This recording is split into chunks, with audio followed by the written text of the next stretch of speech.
At siyempre pa, hindi puwedeng hindi siya pag-usapan. Correct. Ito po si Alwin Ignacio, The Diva That You Love, kasama ko ang aking kaibigang bonggang-bongga. Glenn si Bongga. Ito po ang The Katie Show, ang tarihan at talakayan showbiz edition. Ang pag-uusapan po namin ngayon ni kaibigan Glenn Mm, ay ang pinakabagong pangyayari sa buhay at kalusugan ng tinagurian nating lahat na Queen of All Media, mm, si Kris Aquino. Mahabang-mahaba po ang kanyang post sa mm, Instagram at kung gusto niyo pong malaman ang kumpleto at at buong-buong detalyado, detalye kung ano ang kanyang karamdaman, ano ang nangyayari sa kanya, ano ang kanyang mga nararamdaman, ano ang mga diagnosis, mm. ano ang mga sakit niya, please, by all means, visit her social media site. Pero ang Ang pinakamaganda sum up, oo. sa binalita niyan doon dahil talagang she was really worried because ang nanay niya, yun Yes. ang, dahilan kung bakit Hmm. nawala, pati May na may rin ang colon kanyang cancer, pati oo. na rin ang kanyang kuya Pinoy. Ang magandang balita, kahit marami po siyang autoimmune deficiency na kasakitan. Oo, nasabi niya nga ay ano, meron ng 5 talaga, 'di ba? Pero Mm. parang may natagpuan daw ulit panibago na Mm. Ang pang-anim. pinakamaganda na talagang pinagsasalamatan niya ay wala siyang cancer. Yes, Wala siyang cancer-free. cancer-free siya, Mm, wala siyang problema sa kaniyang colon area. mm, So, isa 'yon sa mga agam-agam at alinlangan ni Kris Aquino na erase na. mm, Pero yung mga autoimmune diseases niya na parang kahit ang mga doktor niya hindi mapaliwanag kung bakit nanganganak ng nanganganak, nga, eh. at ipagdasal pa po natin na ikagaling niya at talagang 'wag nang madagdagan pa Mm, at kung ano man po ang mga gamot na ibinibigay kay Chris, talagang lalong magpapalakas at lalong mapupuksa ang kaniyang mga sakit na 'pag binasa niyo talaga napaka-technical ng mga terms, mm. sobrang medical, na talagang kailangan mong ulit-uliting maintindihan, 'di ba? Talagang nakaka-surprise na sa kanya ibinigay ang gano'ng klaseng mga sakit at talagang we need to pray for her because talagang hindi po madali ang kanyang pinagdadaanan. At ako na-appreciate ko lang sa pagre-reveal nito ni Chris is parang gustong-gusto ko na nababasa yung suporta ng bago niyang minamahal. Si Dr. Michael, 'di ba? Si Janelle, 'Di ba, ang nag-a-announce at nag-e-explain sa kanya kung ano ang mga nangyayari sa kanyang katawan at sa kanyang kalusugan. oo. Si Doctor Janelle pa nga ang nagsabi sa kanya na nakangiti na cancer-free ka, walang problema sa intestines, Oo. walang ano, visible signs ng cancer.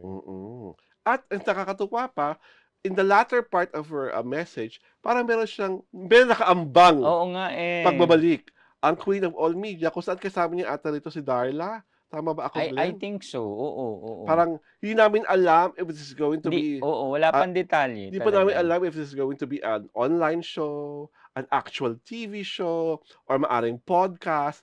But what I do know is that ang pag-uusapan doon ay ang kanyang current life journey. 'Di ba?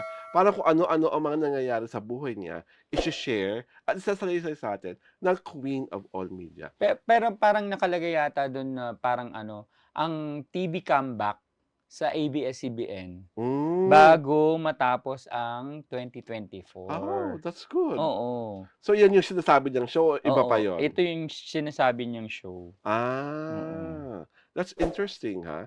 Well, sa'min, Chris, I just hope that before that comeback happens, talagang you're in the pink of health, yung Mm, mas masigla ka, mas masaya ka, yung wala kang iniinda. Kasi ang hirap na ma-pressure ka to come up with a good mm. show, tapos meron ka palang mga iniinda na ayaw mo lang ipakita sa lahat. Sabi niya nga ano, ang pangako niya sa sarili niya ay Laban na ba? bawal sumuko, Oo, tuloy ang laban. oo, laban na laban. At naku, Bawal Chris, ha, sumuko. parang dapat pala kasama ka sa Magpasikat segment. Na isa kang simbolo ng Correct, pag-asa, oo nga, 'di ba, eh. na 'wag susuko, laban Correct. ng laban at put our faith in God. I think Mm. that's the biggest lesson that we are all getting from the journey of Chris Mm. Aquino right now. Perfect example ng hope talaga, 'no? Oo, 'di ba? Na talagang panghawakan ang pananampalataya at pananalig sa Panginoon. Kasi kahit gaano kagaling ang mga doktor mo, kahit Yes. gaano kahusay ang mga medisinang iniinom mo, kung hindi ka nananalig sa power of prayers at sa Correct. power ni God, hindi mag-e-effect 'yon. Kaya nakakatuwa, tingnan mo, cancer-free siya, na yung mga gamot niya nagre-respond Mm. positively. So, sana tuloy-tuloy na itong, pagre-respond positively ng kaniyang mga gamot. Kasi yung autoimmune niya talagang yun na yun, parang maintenance na lang talaga, Oo, 'di oo. ba? Parang habang buhay niya ng dadalhin Oo, 'yon. na kumbaga yung pagka-cancer free niya, malaking ano yun, malaking bagay yun na at least itong autoimmune, disease niya ay nakokontrol pa rin naman, Yes, 'di ba? yes. Oo. Oo. Mas nakakatakot kasi kung Unlike 'pag ano, may cancer, 'di ba? oo, Usually talagang may taning yung buhay oo, pagka ano, parang kaakibat nung, balita na may cancer ka ay may taning din ang oo. buhay mo. Bilang na agad ang Oo oras nga, mo at eh. mga araw mo.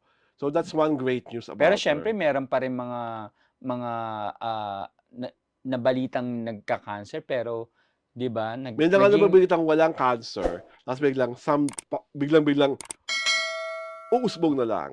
at yung may balitang may cancer pero biglang nawala because of ano rin, yun nga ina-attribute nila sa prayers, 'di ba? Mm. Oo, At sa at sa tamang medisina at sa yes, tamang oo. lifestyle. At knowing Chris naman, I'm sure she's really following her doctors Yes, religiously, oo.